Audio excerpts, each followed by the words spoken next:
Alright, hey there, ladies and gentlemen.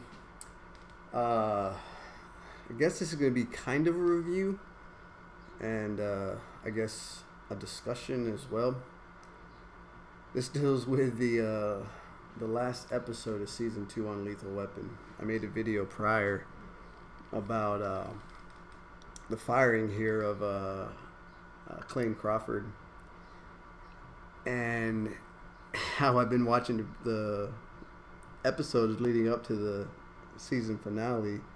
I'm just assuming that like the thoughts running through Damian Wayne's minds and through Clayne Crawford's here. And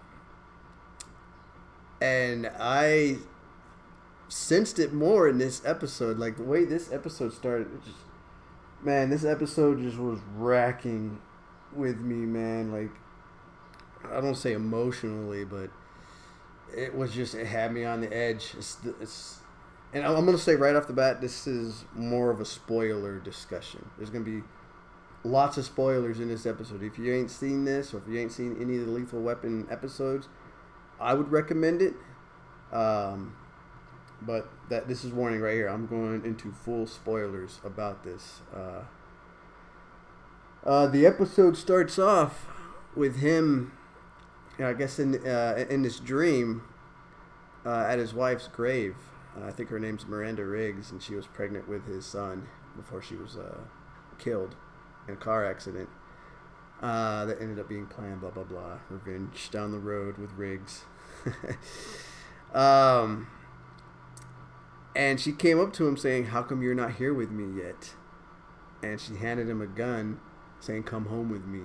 And he puts it to his head, pulls, you hear the boom, and he wakes up. And I'm like, oh fuck, we're already setting the tone of the episode.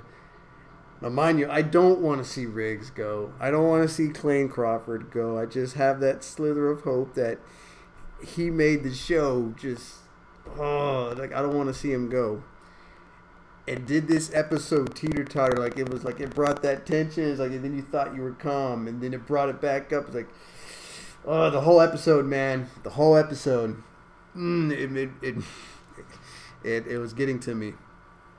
So, Damon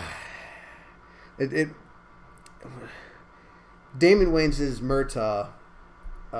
Forget the reason why. Oh, he was going to see Riggs because it was going to be his last day as a detective, because he was getting the captain promotion.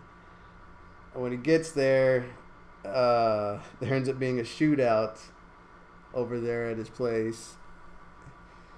But to save the details in the middle, the episode ends where I thought it was going to, with Riggs moving to Texas, because the girl he's seeing now, I forget her name. They want to move to Texas. Like, she wants to go with her boy and take Riggs back to Texas. And I thought that was going to be their write-off right there. No, it ends with him going to the grave of his wife, saying he had one last stop to drop off some flowers.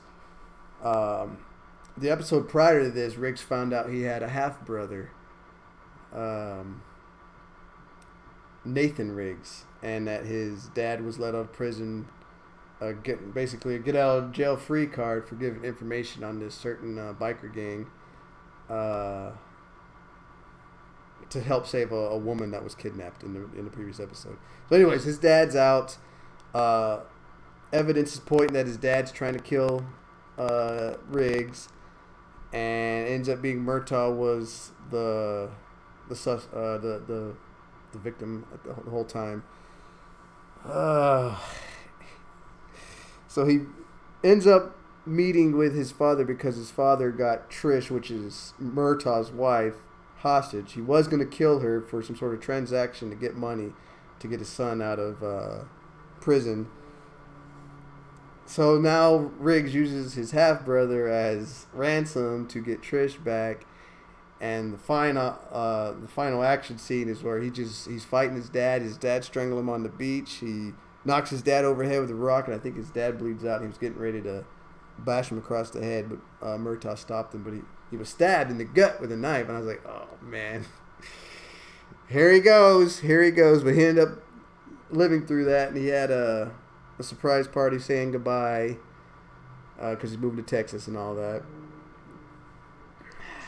But he goes to his wife, says goodbye at the gravesite, saying he'll always love her, but he needs to move on, but he'll never forget her. And then he looks up, and there's the half-brother, fucking Nathan Riggs. Pulls out his gun, pulls the trigger. You see the bullet hole in Riggs. The blood starts spilling out, and he's like trying to gasp air, and it's like he's realizing this is it. He falls down to the ground. You hear on the radio shots were fired, and Murtaugh puts the sirens on because he was waving goodbye to all his police, to all the police out on the road because it was his last day as detective. And that's where the episode ends. And apparently, Sean William Scott is coming in as another brother of his, which he looks like he could be related to Nathan Riggs, the half brother. That their facial features looks like that they're related to each other. So now I just want to see if they get rid of Martin Riggs, if he didn't survive that bullet wound. I want to see Sean William Scott beat the living hell out of Nathan, man. I want Nathan to just go away. I love Martin Riggs, and this episode really fucked with me. But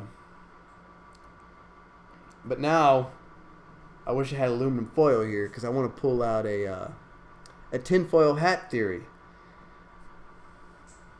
And this is there's no rumors on this. It's just me speculating in that slither of hope for Martin Riggs.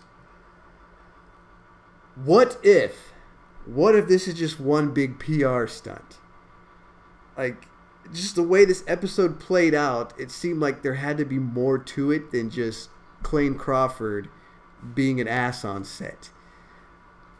And how come I don't remember hearing anything about the Season 1 episode he directed about any incident going on. It seemed like everything was fine. Even like leading into Season 2, it seemed like everything was fine.